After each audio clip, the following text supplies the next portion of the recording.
The blonde surgeon's blue eyes went wide when she saw his profile photo. She knew this face. Marcus had been her patient in 2021. But Marcus died during surgery. So who was she messaging with? It had been 6 months since Sarah's divorce was finalized, and her friends had been relentlessly encouraging her to get back out there.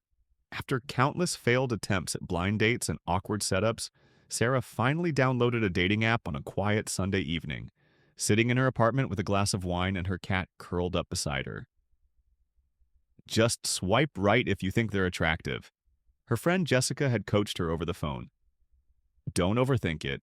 You deserve to have some fun. Sarah's piercing blue eyes scanned through profile after profile. Lawyers, teachers, engineers, all looking for connection in the digital age. Most seemed pleasant enough, but none sparked any real interest until she came across a profile that made her hand freeze mid-swipe. The photo showed a handsome man in his early 30s with dark hair and warm brown eyes. His smile was genuine, reaching his eyes in a way that suggested he was truly happy. But it wasn't his attractiveness that stopped Sarah cold. It was the overwhelming familiarity of his face. Marcus. Marcus Rodriguez. The name came flooding back along with memories Sarah had tried desperately to suppress. 3 years ago, Marcus Rodriguez had died on her operating table. He had been brought to Metropolitan General after a severe car accident, multiple internal injuries requiring immediate surgery. Sarah had fought for hours to save him, but the trauma had been too extensive.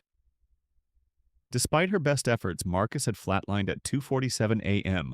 on March 12, 2021. Sarah still remembered the devastating conversation with his wife, Maria, and their 2 young children. She remembered the funeral invitation that had arrived weeks later, which Sarah had been too guilt-ridden to attend. Marcus Rodriguez's death had been one of the few patients Sarah had lost, and it had haunted her for months. Now, impossibly, he was on her dating app. Sarah's hands trembled as she stared at the profile. The details were all wrong. This Marcus listed himself as 35 years old and single, living just 20 minutes from her apartment. His bio read, "Looking for someone who understands life's precious moments. Love hiking, cooking, and meaningful conversations." Against every rational thought in her head, Sarah swiped right.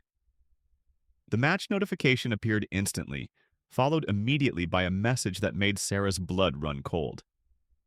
"Sarah, I can't believe we matched. I've been hoping to connect with you for so long. Do you remember me?" Sarah stared at her phone screen in disbelief. How could he possibly know her real name? Her dating profile used a different first name specifically to maintain privacy. Her fingers hovered over the keyboard as she debated whether to respond or delete the app entirely. Curiosity won. "I'm sorry, do we know each other?" she typed back. The response came within seconds. "Of course we do. You tried so hard to save me. I remember your voice telling me everything would be okay. You have such beautiful blue eyes." Sarah's apartment suddenly felt freezing cold.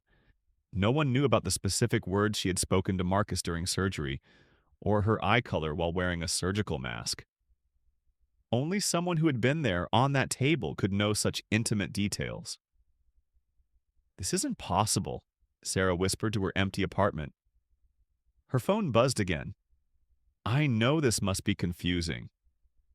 Can we meet for coffee? There's so much I want to tell you. So much I need to thank you for." Sarah's rational mind screamed that this was impossible, but her heart was racing with a mixture of terror and inexplicable hope. Over the next hour, Marcus sent several more messages, each containing details about his surgery that only the real Marcus Rodriguez could have known.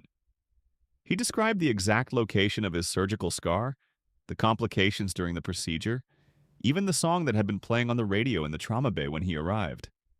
"I remember you singing softly while you worked," one message read. "Something about finding strength in dark moments. Your voice was the last thing I heard before everything went black." Sarah did remember singing that night, a habit she had when performing particularly difficult surgeries. It was something she had never told anyone, not even in her surgical notes. "Who are you really?" she finally typed. "I'm exactly who you think I am," came the reply, "and I've been waiting 3 years to tell you that it's okay. You did everything you could. But Sarah, I didn't really die that night, at least not in the way everyone thinks." The conversation that followed challenged everything Sarah believed about life, death, and the nature of reality. Marcus explained that he remembered everything from that night: the surgery, the moment his heart stopped, and what happened afterward. He described a sensation of floating above his body, watching Sarah desperately trying to revive him. But instead of moving toward any kind of light or afterlife, he said he had felt pulled back to the world by an unfinished connection. "I couldn't leave knowing how much my death would hurt you," he wrote. "You carry the weight of every patient you lose, but you shouldn't carry mine. I came back to tell you that." Sarah found herself crying as she read his messages, months of guilt and self-doubt over Marcus's death rising to the surface. She had questioned her surgical decisions that night countless times, wondering if a different approach might have saved him. "But how is this possible?" she typed through her tears.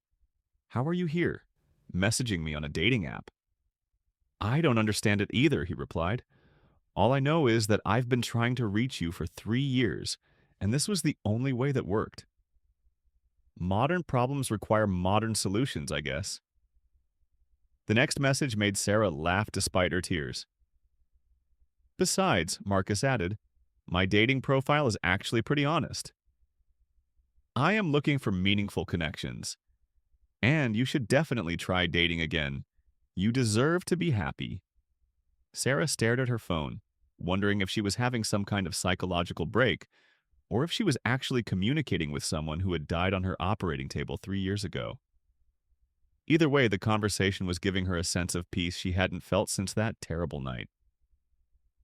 "Thank you," she typed simply. "No, thank you," came the immediate reply. "For fighting so hard for a stranger. For caring so much about patients you barely knew. For being the kind of doctor who sings during surgery to keep their own spirits up while trying to save lives." As suddenly as the conversation had begun, it ended. Sarah's phone showed that Marcus's profile had disappeared from the app entirely. When she tried to access their message thread, it was gone as if it had never existed. Even her match notifications showed no record of ever connecting with anyone named Marcus. The only evidence that the conversation had happened was the profound sense of closure Sarah felt for the first time in 3 years. The guilt that had haunted her dreams was gone, replaced by an understanding that some losses were inevitable and that her efforts to save lives mattered, even when they didn't succeed. Dr. Sarah Ortiz, the blonde surgeon with piercing blue eyes who had always carried the weight of her failures, learned that sometimes healing comes from the most unexpected sources, even from beyond the boundaries of life and death. And 3 months later, when she met David, a kind elementary school teacher with a genuine smile, Sarah was finally ready to believe she deserved happiness. Her dating app nightmare had become the blessing she never knew she needed. Sarah Ortiz's impossible dating app encounter reminds us that healing sometimes comes from the most unexpected places. Her story shows us that the patients we lose may find ways to give us the closure we need, even when science says it's impossible. If Dr. Sarah Ortiz's paranormal dating experience intrigued you, subscribe to the Frontline Voice for more unexplained encounters and healing stories. Hit like if you believe in connections that transcend the boundaries of life and death. Tell us in the comments, have you ever experienced something that seemed impossible but brought you peace? Share Sarah's story with someone who needs to know that healing can come from anywhere. Until next time, remember that love and forgiveness can reach us in the most modern and mysterious ways.